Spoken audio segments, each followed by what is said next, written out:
Dengue fever is common in this season. There are three important do's and don'ts that you should know in dengue fever. First, the three important do's. 1. Hydration. Patients with dengue fever have high grade fever, sometimes associated with nausea and vomiting. There is lot of fluid loss from the body leading to dehydration. So they should consume lot of oral fluids to maintain the hydration. Number 2. Paracetamol. Patients with dengue fever have high-grade fever associated with headache, body pains, backache and joint pains. They need medicine for relief of fever and pain, and paracetamol is the best drug in this patient. Number 3 is being aware of what are the danger symptoms and signs in dengue fever.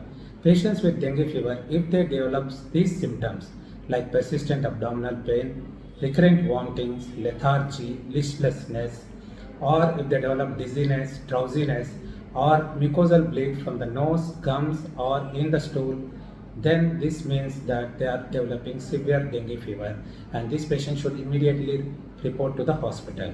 Three important things that you should not do in dengue fever. Number 1. Antibiotics. Dengue fever is a viral infection. There is no role of antibiotics in dengue fever. Number 2. Painkillers. Patients with dengue fever do have a lot of body pains, headache, backache and joint pains, but you should remember that you should not use painkillers like aspirin, brufen or Overon in these patients, because these drugs can not only decrease the platelet count but also increase the patient's tendency to develop bleeding complications. Number 3 is intramuscular injections. Patients with dengue fever often have low platelet counts, and they should avoid taking intramuscular injection for any reason, because intramuscular injections can lead to formation of clot within the muscles. These are important do's and don'ts in dengue fever that every patient with dengue fever should remember.